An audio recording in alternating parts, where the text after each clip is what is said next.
മഴത്തോരു മുൻപിലെ പുത്തൻ സ്റ്റോറിയിലേക്ക് ഏവർക്കും സ്വാഗതം. ഈ സ്റ്റോറി ഇഷ്ടപ്പെടുവാണെങ്കിൽ സബ്സ്ക്രൈബ് ചെയ്യാനേ, അതുപോലെ തന്നെ ലൈക്ക് ചെയ്യാനും ഹൈപ്പ് ചെയ്യാനും മറക്കല്ലേ. അങ്ങനെ ബബിതയുടെ അടുത്ത് കാര്യങ്ങളെല്ലാം ചോദിച്ച് മനസ്സിലാക്കുന്നുണ്ട്. അപ്പം ബബിതയുടെ അടുത്ത് പറയുന്നുണ്ട്, അവർ രണ്ടുപേരും ഒരുമിച്ച് എന്തിനാ പോയത്, അതിൻ്റെ ആവശ്യമുണ്ടായിരുന്നു, ഇനി ഇന്ന് റൂം എടുത്ത് അവിടെ താമസിക്കുകയാണോ എന്നൊക്കെ വൈജ ചോദിക്കുന്നുണ്ട്. അപ്പം ബബിത പറയുന്നുണ്ട്, അമ്മ എന്തിനാ ആവശ്യമില്ലാതെ അച്ഛൻ്റെ പുറകെ ഇങ്ങനെ നടക്കുന്നത്, നമുക്ക് വേറെ പണിയില്ലേ, അല്ല രണ്ടുപേരും കൂടെ ഒരുമിച്ച് പോയേക്കുന്നുണ്ട്, അത് രോഹിയേട്ടൻ്റെ കാര്യത്തിനല്ലേ, എന്തെങ്കിലും നടക്കുന്നെങ്കിൽ നടക്കട്ടെ, ഒന്നും ചെയ്യാതിരിക്കുന്നതിന് ഭേദമല്ലേ എന്തെങ്കിലും നടക്കുന്നത് എന്നൊക്കെ ബബിത പറയുന്നുണ്ട്. അപ്പം നിനക്കൊക്കെ അങ്ങനെ പറയാമല്ലോ, എന്തായാലും ഞാൻ ഇനി ആ വീട്ടിലേക്കില്ല, ഇനി ആ വീട്ടിലേക്ക് ഞാൻ വരണമെങ്കിൽ അവൾ അവിടെ നിന്ന് ഇറങ്ങണം, അതെൻ്റെ ഉറച്ച വാക്കാണ്. എന്തായാലും അവൾ ആ വീട്ടിൽ സൂചിച്ചതും വാഴത്തില്ല, എൻ്റെ ശാപം അവളുടെ തലയ്ക്ക് മുകളിൽ തന്നെ ഉണ്ട്, അവൾ അങ്ങനെ സ്വസ്ഥമായിട്ട് ആ വീട്ടിൽ ജീവിക്കുമെന്നൊന്നും വിചാരിക്കണ്ട എന്നൊക്കെ വൈജ പറയുന്നുണ്ട്. ബബിതയാണെങ്കിൽ വൈജയെടുത്ത് തർക്കിച്ചുകൊണ്ടിരിക്കുകയാണ്, നീ അമ്മയ്ക്ക് വേറെ പണിയൊന്നും, എന്തായാലും അമ്മ ഡിവോഴ്സ് കൊടുത്തു, പിന്നെ അച്ഛൻ്റെ പുറകെ ഇങ്ങനെ നടന്ന് എന്തിനാ വഴക്കുണ്ടാക്കുന്നത്, അതെന്തെങ്കിലും ആവട്ടെ. അപ്പം അവസാനം വൈജ ചോദിക്കുന്നുണ്ട്, ഞാൻ വീടെടുത്ത് മാറുമ്പോൾ നീ എൻ്റെ കൂടെ വരുന്നുണ്ടോ എന്ന് ചോദിക്കുന്നുണ്ട്. അപ്പം ബബിത ഇങ്ങനെ ആലോചിച്ചിട്ട് പറയാണ്, ഞാൻ അമ്മയുടെ കൂടെ വരുന്നുണ്ട് എന്ന് പറയാണ്. എന്തായാലും കൃഷ്ണമോള് വരത്തില്ലെന്നുള്ള കാര്യം ഉറപ്പാണെന്ന് വൈജ പറയാണ്. അവൾ അച്ഛൻ്റെ മോളാണല്ലോ, അപ്പം അവൾ അച്ഛൻ്റെ കൂടെ നിൽക്കത്തുള്ളൂ, പിന്നെ അലീന പറയുന്നതിനപ്പുറം കേൾക്കത്തില്ല എന്ന് വൈജ പറയാണ്. നീ അപ്പം എൻ്റെ കൂടെ വരുന്നുണ്ടല്ലോ, ഒരാളെങ്കിലും എൻ്റെ കൂടെ ഇരിക്കട്ടെ, പിന്നെ രോഹിത്ത് അവൻ ജയിലിൽ നിന്ന് ഇറങ്ങിക്കഴിഞ്ഞാൽ എൻ്റെ കൂടെ വന്നോളൂ, അവൻ അച്ഛൻ്റെ കൂടെ ഒന്നും നിൽക്കത്തില്ല എന്ന് ഒരു വൈജ പറയുകയാണ് ബബിതയെടുത്ത്. അങ്ങനെ ബബിത സംസാരിച്ചിട്ട് വൈജയുടെ കാര്യങ്ങളൊക്കെ പറഞ്ഞിട്ട് ബബിത അവിടുന്ന് പോവുകയാണ്. ഈ സമയത്ത് ബാലചന്ദ്രനും അലീനയും ജോബിയുടെ വീട്ടിലെത്തുന്നുണ്ട്. അപ്പം ജോബിയുടെ അടുത്ത് കുര്യച്ചൻ പറയുന്നുണ്ട്, ഞാൻ പറഞ്ഞ ആളിതാ, കാര്യങ്ങളൊക്കെ നീ മീരയോട് പറഞ്ഞോന്ന് ചോദിക്കുന്നുണ്ട്. ഞാൻ ഒന്ന് പറഞ്ഞിട്ടുണ്ട്, എന്നാൽ അപ്പനാണെങ്കിൽ വന്ന് കാര്യങ്ങളൊക്കെ വിശദമായിട്ടൊന്ന് സംസാരിക്കുക എന്ന് പറയാണ്. അങ്ങനെ എല്ലാവരും കൂടെ അകത്തേക്ക് കയറുകയാണ്. അപ്പം അലീനെ കാണുമ്പോഴത്തേക്ക് മീര വന്ന് സംസാരിക്കുന്നുണ്ട്. അപ്പം താങ്ക്സ് ഒക്കെ പറയുന്നുണ്ട്, അന്ന് ചേച്ചിയുടെ അച്ഛൻ എന്നെ രക്ഷിച്ച് അതിൻ്റെ നന്ദിയുണ്ട് ചേച്ചി എന്നൊക്കെ അലീന പറയുന്നുണ്ട്. അപ്പം ബാക്കി രോഹിത്തിൻ്റെ കാര്യങ്ങളൊക്കെ പറയുന്നുണ്ട്. ശരണ്യ എന്നോട് നേരിട്ട് പറഞ്ഞ് രോഹിത്ത് ഒരു തെറ്റും ചെയ്തിട്ടില്ലെന്ന്, പിന്നെ എല്ലാവരും കൂടെ നിർബന്ധിച്ച് അവൾക്കിനി മൊഴി മാറ്റാനും പറ്റത്തില്ല, എല്ലാവരും കൂടെ നിർബന്ധിച്ച് അവനെയും കൂടെ കുറ്റക്കാരനാക്കി, അതുകൊണ്ട് ഇനി മൊഴി മാറ്റി പറയാനും ഒന്നും അവർ സമ്മതിക്കത്തില്ല, ശരണ്യെ അതിന് അവരുടെ ചുറ്റുമുള്ളവരൊന്നും അനുവദിക്കത്തില്ല എന്ന് അലീന പറയുകയാണ്. അപ്പം മീരയാണെങ്കിൽ പറയാണ്, എന്തായാലും ഈ കേസ് അച്ഛൻ്റെ അടുത്ത് പറയുന്നത് തന്നെ ഇച്ചിരി ബുദ്ധിമുട്ടാണ്, എന്നാലും അലീന പറഞ്ഞുതരും, ഞാനിത് പറയാം. അപ്പോൾ ബാലേന്ദ്രൻ പറയാണ്, മോളെ എങ്ങനെയെങ്കിലും സഹായിക്കാൻ പറ്റുമെങ്കിൽ ഇനി മോളുടെ അച്ഛനെ സഹായിക്കാൻ പറ്റും, കാരണമെന്ന് വെച്ചാൽ ഈ കേസ് അങ്ങനെയുള്ളതാണ്, മാത്രമല്ല അലീനയ്ക്ക് ശരണ്യയോട് ഇനിയൊന്നും സംസാരിക്കാൻ പോലും അവരനുവദിക്കത്തില്ല എന്ന് പറയാണ്. അപ്പോൾ മീര പറയാണ്, ഞാനാണെങ്കിൽ അച്ഛനെ ഒന്ന് വിളിച്ചിട്ട് നിങ്ങൾ അങ്ങോട്ട് എത്തുന്നുണ്ടെന്ന് മാത്രം പറയാം, ബാക്കി കാര്യങ്ങളൊക്കെ അച്ഛനെ കണ്ട് ഓഫീസിൽ ചെന്ന് സംസാരിക്കുന്നതായിരിക്കും ഏറ്റവും നല്ലതെന്ന് പറയാണ്.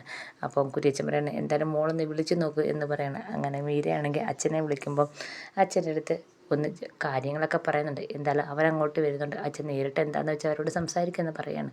അങ്ങനെ ജോബിയും കുര്യച്ചനും അങ്ങോട്ട് ചെല്ലുന്നുണ്ട്, കൂടെ ബാലേന്ദ്രനും അലീനയുണ്ട്. അങ്ങനെ ബാലേന്ദ്രനും കുര്യച്ചനും ജോബിയും കൂടെ ഡിവൈഎസ്പിയെ കയറി കാണുകയാണ്. അപ്പം കാര്യങ്ങളൊക്കെ മീര പറഞ്ഞ് ഡിവൈഎസ്പി അറിഞ്ഞിട്ടുണ്ട്.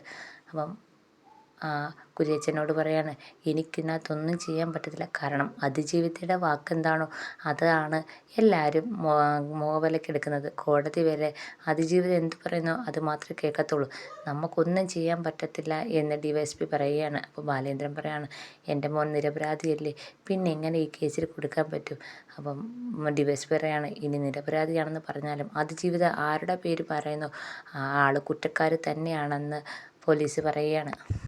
ഇതിൻ്റെ ഇടയ്ക്ക് ആ കുട്ടിയുടെ അച്ഛനും കുറേ പാർട്ടിക്കാർ ഇവിടെ വന്നായിരുന്നു, അലീന എന്ന പെൺകുട്ടി അവരുടെ വീട്ടിൽ കയറി ശരണ്യയായിട്ട് സംസാരിക്കുന്നുണ്ടെന്നും രോഹിത് എന്ന ചെറുപ്പക്കാരനെ ഈ കേസിൽ നിന്ന് ഒഴിവാക്കണമെന്നും പറഞ്ഞ് ശരണ്യയെ സ്വാധീനിക്കുന്നുണ്ടെന്നുള്ള രീതിയിൽ ഇവിടെ വന്ന് എന്നോട് സംസാരിച്ചായിരുന്നു. അപ്പം ഞാനാണെങ്കിൽ അവരെ ഇനി ഇങ്ങനെയുള്ള കാര്യമായിട്ട് ഇങ്ങോട്ട് വരണം എന്നൊക്കെ പറഞ്ഞ് വിട്ടേക്കുവാണ്.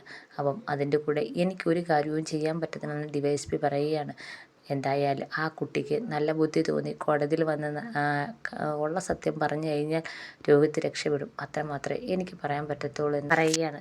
പിന്നെ എന്നെക്കൊണ്ട് എന്തെങ്കിലും ചെയ്യാൻ പറ്റുമെന്ന് ഞാനത് നോക്കട്ടെ എന്ന് ഡിവൈഎസ്പി പറയാണ്. അങ്ങനെ അവിടുന്ന് എല്ലാവരും ഇറങ്ങിയാണ്. അപ്പോൾ കുര്യച്ചനാണെങ്കിൽ ബാലേന്ദ്രൻ്റെ അടുത്ത് പറയാണ്, എന്തായാലും എന്തെങ്കിലും ചെയ്യാൻ പറ്റുമെന്ന് നോക്കട്ടെ എന്ന് പറഞ്ഞില്ലേ, പറ്റുമെങ്കിൽ എന്തെങ്കിലും ചെയ്യും ഉറപ്പാണ്. അപ്പോൾ ജോബിയും പറയുന്നുണ്ട്, സമാധാനത്തിൽ പൊക്കോ, എന്തെങ്കിലും ചെയ്യാൻ പറ്റുമെന്ന് അച്ഛൻ പറഞ്ഞല്ലോ, പറ്റുമെങ്കിൽ ചെയ്യും, ഉറപ്പാണെന്ന് പറയാണ്. അങ്ങനെ അവർ നേരെ ലേക്ക് വരികയാണ്.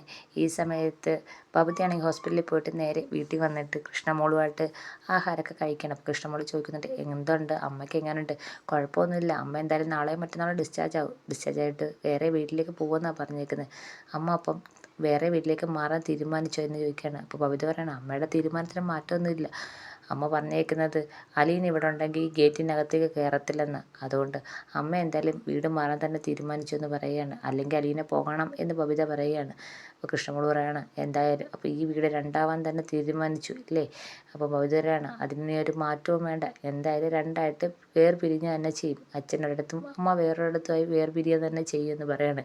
ഇതൊക്കെ കേൾക്കുമ്പോഴത്തെ കൃഷ്ണമോള് ഭയങ്കര വിഷമത്തോടെ ഇങ്ങനെ ഇരിക്കുകയാണ്. അതിനുശേഷം ബാലേന്ദ്രനും അലീനയും വരികയാണ്. വരുമ്പം തന്നെ ബബിത ഡോർ തുറക്കണം. അച്ഛാ, പോയ കാര്യം എന്തെങ്കിലും ആയോ? എന്തെങ്കിലും രോഹിത്തേട്ടൻ്റെ കാര്യം നടക്കുമോ എന്ന് ചോദിക്കുകയാണ്. അപ്പോഴത്തേക്ക് അലീന പോയി ചായ ഇട്ടുകൊണ്ട് വരികയാണ്. എന്താവാനാ മോളെ, എന്തായാലും DYSP വരെ കണ്ട് കാര്യങ്ങളൊക്കെ പറഞ്ഞിട്ടുണ്ട്, എന്തെങ്കിലും ചെയ്യാൻ പറ്റുമോ നോക്കാമെന്ന് പറഞ്ഞു. പക്ഷേ DYSPയും പറഞ്ഞത് നമുക്ക് എന്തെങ്കിലും ചെയ്യാൻ പറ്റണമെങ്കിൽ യുടെ മൊഴി നമുക്ക് അനുകൂലമായി വരണം, എന്നാലേ രോഗത്തിന് രക്ഷപ്പെടുത്താൻ പറ്റത്തോളം എന്നാണ് DYSPയും പറഞ്ഞത്. പിന്നെ അത് നമ്മൾ നോക്കണ്ട. അപ്പം ബബിത ചോദിക്കുന്നുണ്ട്, അച്ഛാ ശരണ്യ അങ്ങനെ മൊഴി മാറ്റി പറയുമോ? ഓ, അത് നമ്മൾ നോക്കണ്ട, അവൾക്ക് മൊഴി മാറ്റി പറയണമെങ്കിൽ തന്നെ ചുറ്റുമുള്ളവർ സമ്മതിക്കത്തില്ല, അത് നടക്കുമെന്ന് തോന്നുന്നില്ല എന്ന് പറയണം. അപ്പോഴത്തേക്ക് അലീന ചായ ഇട്ടുകൊണ്ട് വരികയാണ്.